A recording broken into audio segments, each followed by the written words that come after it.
लाख नगद दियाता हो। 5 लाख नगद ए गोरी अरे लिख लो। लिख तू गुंड जी के साता हो। 5 लाख नगद दियाता हो। केहू बेले ना होई जमाती में।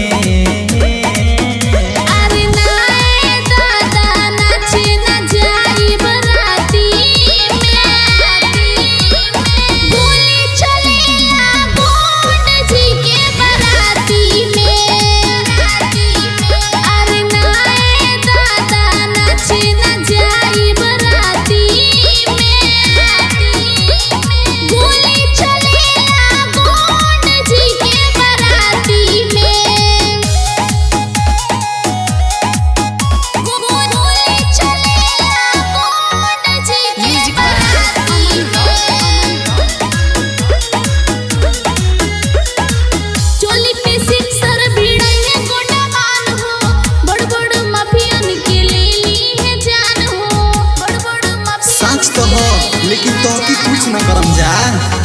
गुंडवंशी होई खाली रंगदारी चली हो। एजा दोसारा के जान नहीं डाल गली हो। गोली मारो मोकरा हम छाती में।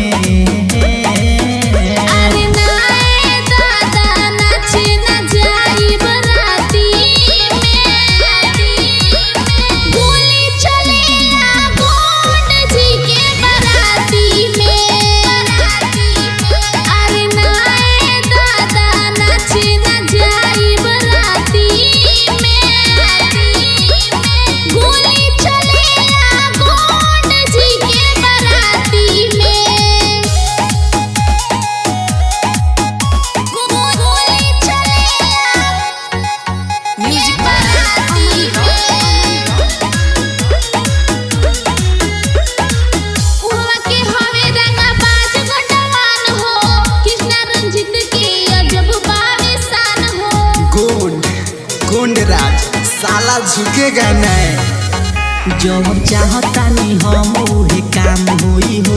कोई खाटी गोंडावान सरे आम होई हो। भार माली हो तू चुमा चाटी में।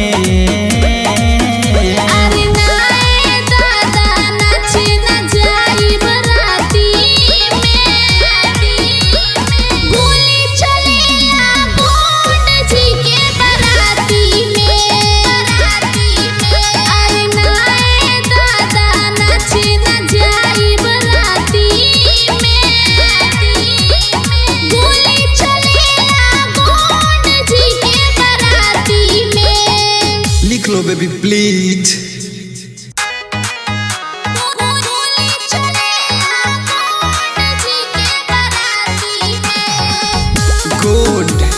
गोंडराज साला झुकेगा नहीं। लिख तू गुंड जी के साता हो। 5 लाख नगद दियाता हो। केहू बेले ना होई जमा